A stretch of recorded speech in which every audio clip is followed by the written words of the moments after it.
Today we can discuss on the structure of carbonyl group. Carbonyl group, as you know, this is carbonyl group.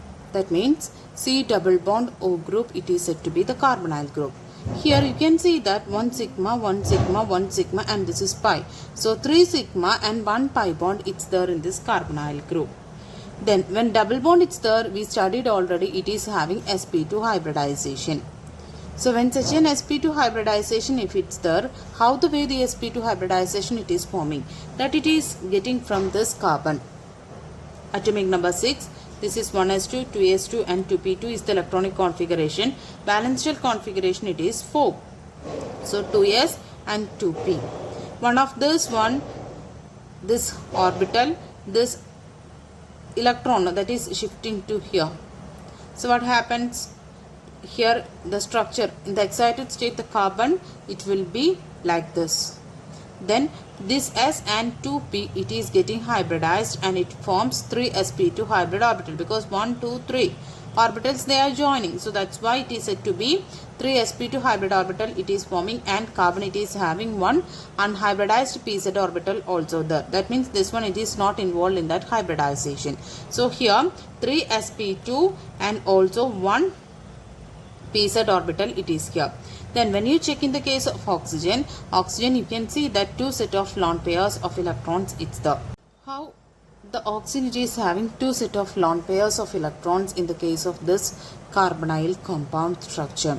Because you know that oxygen 8 is the atomic number, 1s2, 2s2, 2p4 is the electronic configuration. So the outermost shell it is having 6 that I written here. So this is the structure. This is the according to Hund's rule, this is the orbital representation, the electron representation in the orbitals. Okay, so here 2s and 2p. So here you know that in the case of this oxygen with carbon, you can see that 1 sigma bond with this carbon, this oxygen making 1 sigma bond with carbon and 1 with pi bond and other set of 2 lone pairs of electrons. Okay, so here what happens is that this 1 electron each now, this half-filled orbitals, they are making the bonds, one with the sigma, and this one no, this one it is making pi bond, this one it is making pi bond. These 2 lone pairs now, that will be acting here as lone pairs of electrons, because they are not involved in the bonding. One unpaired electron it is used in the sigma bond and one unpaired electron it is used for pi bond. Then how can the pi bond formation? We can check it now. Sigma bond you understood, maybe one of the sp2 hybrid orbital of the carbon make joining with any other group, it makes sigma, and one of the sp2 hybrid orbital of this carbon it is making the joining with the another half-filled orbital of other group, you can say that that is also sigma, and one of the hybrid orbital of that 3 sp2 hybrid orbital of that carbon making the joining with half-filled orbital of this oxygen and making sigma. And how this pi bond formation it is occur? You know that in the case of this carbon there is a pz orbital. So here I am representing again pz orbital, it's there. That pz orbital here I told it already, the unhybridized pz orbital it's there in the case of carbon also. That unhybridized pz orbital I drawn here like this. And oxygen's case, one half-filled orbital we used for making sigma and one it is remaining here. So that is p. No, p, what's the structure of that one? It is the structure. So because then 2 set of lone pair it's there, that I already told that this one, this 2 are it is said to be the 2 set of lone pair. Because of these 2 pz orbitals in each carbon and oxygen, they are making the pi bond. That's why the structure it becomes like this, C double bond O. One with the sigma, and this is for the pi bond joining. Okay, that's why it is forming this double bond, and there is a 2 set of lone pairs of electrons in oxygen here. As you studied last year, the pi bond you can represent like this also. Yes. Then the bond angle between this carbonyl compound we can represent like this. Bond angle between each one it is 120 degree. 120 degree. So 120 degree fits there the bond angle. What's the shape? You can see that it is trigonal planar.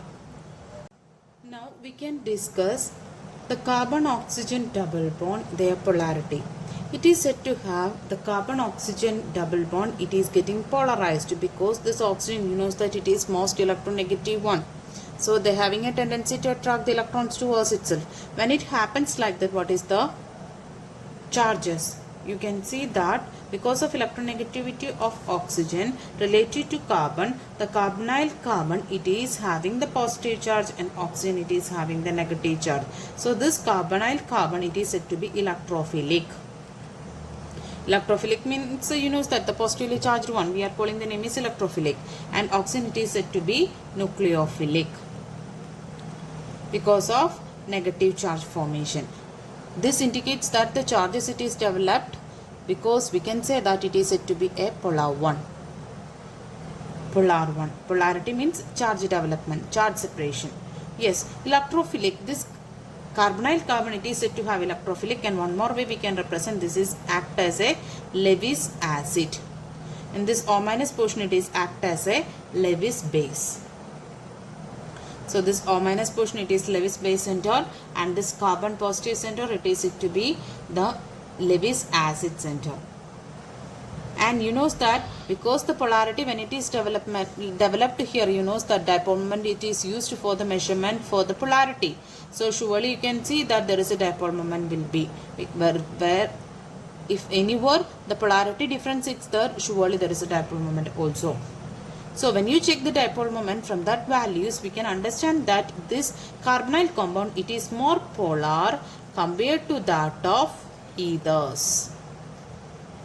We already studied that in the ether case, ethers are weakly polar, that we studied.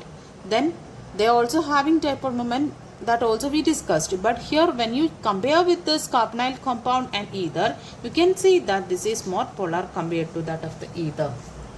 The high polarity of the carbonyl compound we can explain with the help of resonating structures. So that structures, it is CO minus positive, and this way the same. This is A, this is B. These are the resonating structures. They involved in the resonating structures, we can say that this is neutral one because there is no charge here. But this one, it is said to be a polarity has, it is said to be dipolar. Dipolar means two charges here, positive, negative. So that's why it is said to be dipolar. The polarity development is there. So the high polarity we can explain with the help of this resonating structures of this carbonyl group. Okay.